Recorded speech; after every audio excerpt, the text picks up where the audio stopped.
जैसे कि एग्ज़ाम्पल के तौर पे अगर देखें तो जैसे स्टमक की बात करते हैं या हार्ट की बात करते हैं, तो हार्ट क्या करता है, ब्लड को पंप करता है पूरे बॉडी में, ब्लड को सप्लाई करने का काम करता है पूरे बॉडी में। तो हार्ट की फंक्शनिंग को हम अपने विल के अकॉर्डिंग कंट्रोल नहीं कर सकते हैं कि हम चाहें तो थोड़ी देर के लिए जो है कि सांस रोक लें और हार्ट बीट भी रोक लें, तो ऐसा नहीं होने वाला है। हार्ट बीट जो है वो चलता रहेगा, वो हमारे विल के अकॉर्डिंग नहीं रुकेगा, और ब्लड सप्लाई पूरी बॉडी में वो उसका जो फंक्शन है वो चलता रहेगा।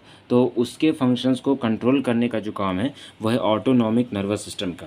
तो आई होप कि अब आप लोगों को, आप सभी को क्लियर हो गया होगा कि ऑटोनॉमिक नर्वस सिस्टम क्या होता है। ऑटोनॉमिक नर्वस सिस्टम को ही इनवॉलेंट्री नर्वस सिस्टम भी कहते हैं, या तो वेजिटेटिव नर्वस सिस्टम भी इसी को कहते हैं, ऑटोनॉमिक नर्वस सिस्टम को।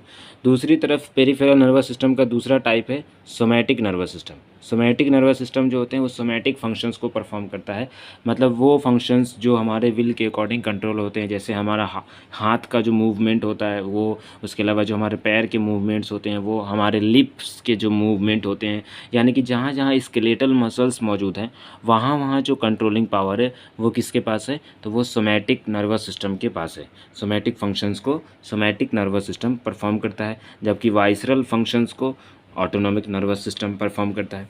ऑटोनॉमिक नर्वस सिस्टम के फिर आगे चल के दो टाइप्स होते हैं, एक सिंपैथेटिक नर्वस सिस्टम और दूसरा होता है पैरासिम्पैथेटिक नर्वस सिस्टम। दो टाइप्स होते हैं, एक सिंपैथेटिक और एक पैरासिम्पैथेटिक। इनके बारे में डिटेल में हम आने वाले लेक्चर्स में देखेंगे।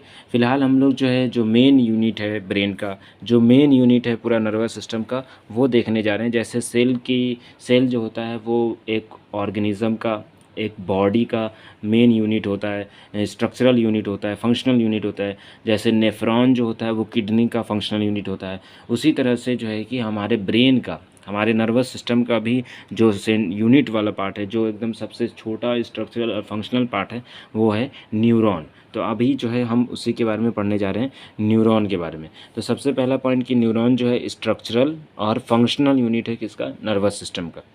यानी कि न्यूरॉन जो होता है वो ब्रेन का, यानी कि नर्वस सिस्टम का स्ट्रक्चरल वाला पार्ट भी बनाता है, फॉर्म करता है, और उसके अलावा जो फंक्शन वाला पार्ट है, फंक्शनिंग जो कंट्रोल करने का काम है, वो भी कौन करता है, तो न्यूरॉन करता है। न्यूरॉन के कुछ यूनिक फीचर्स की अगर बात करें तो कुछ कह सकते हैं, कैरेक्टरिस्टिक फ़ीचर भी कह सकते हैं, या फिर उन्हीं को हम डिस्टिंग्विशिंग फ़ीचर भी कह सकते हैं। मतलब वो फीचर्स जो न्यूरॉन को बाकी सभी सेल से अलग करता है। बाकी सेल कहने का मतलब जैसे ऑस्टियोसाइट्स हो गया जिसको बोन सेल कहते हैं, कॉन्ड्रोसाइट्स हो गया जिसको कार्टिलेज सेल कहते हैं, कार्डियक सेल हो गया जिसको हार्ट सेल्स कहते हैं, और जो अदर इराइथ्रोसाइट्स हो गए, ल्यूकोसाइट्स हो गए। तो इन सभी सेल से अलग फीचर्स जो है वो क्या है न्यूरॉन के अंदर, वो हम देखने जा रहे हैं। उन्हीं फीचर्स को कैरेक्टरिस्टिक फ़ीचर या फिर यूनिक फ़ीचर या फिर डिस्टिंग्विशिंग फ़ीचर भी कह सकते हैं। तो सबसे पहला फ़ीचर है कि न्यूरॉन के पास ब्रांचेस और प्रोसेसेस होते हैं, जो कि बाकी किसी और सेल के पास नहीं होता है। दूसरा फीचर की बात करें तो न्यूरॉन्स के पास सेंट्रोसोम नहीं होता है। तीसरे फीचर की बात करें तो न्यूरॉन के पास सेंट्रियोल भी नहीं होता है।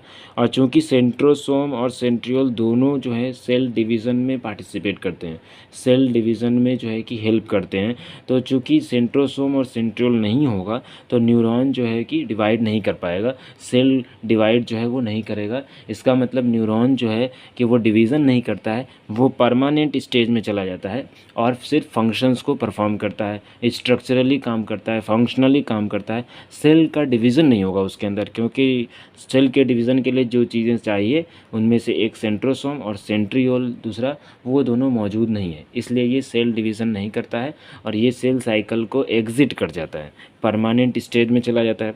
आगे अगले फीचर की बात करें तो इसके पास नी सेल्स ग्रेन्यूल्स होते हैं, जो सिर्फ इसी के पास होता है, बाकी किसी अदर सेल के पास नी सेल्स ग्रेन्यूल्स नहीं होते हैं। और लास्टली जो है कि न्यूरोफिब्रिल्स भी किसके पास होता है, तो न्यूरॉन्स के पास ही होता है। न्यूरॉन्स को जो है कि अदर एक और नेम दिया जाता है जिसको हम कहते हैं नर्व सेल। कई बार न्यूरॉन्स को नर्व सेल भी कह देते हैं या फिर यूनिट ऑफ नर्वस सिस्टम भी कहते हैं। नेक्स्ट उसके बाद अगर बात करें तो इसके अंदर जो प्रोसेसेस होते हैं, अभी हमने देखा कि न्यूरॉन के अंदर जो है कि ब्रांचेस और प्रोसेसेस होते हैं। तो वो ब्रांचेस या प्रोसेसेस जो हैं वो कितने टाइप्स के होते हैं, तो दो तरह के होते हैं। ब्रांचेस या प्रोसेसेस जो हैं वो दो टाइप्स के होते हैं। एक होता है उसको कहते हैं एक्सॉन, और दूसरा जो प्रोसेस है या दूसरे जो ब्रांचेस लगे हुए हैं उनको क्या कहते हैं, डेंड्राइट्स कहते हैं। तो डेंड्राइट्स जनरली जो है वो शॉर्ट ब्रांचेस होते हैं, शॉर्ट प्रोसेसेस होते हैं, और एक्सॉन जो होते हैं वो लॉन्ग ब्रांचेस होते हैं, लॉन्ग प्रोसेसेस होते हैं एक्सॉन जो होता है। एक्सॉन किसी एक न्यूरॉन में एक ही होगा, एक से ज़्यादा नहीं होगा।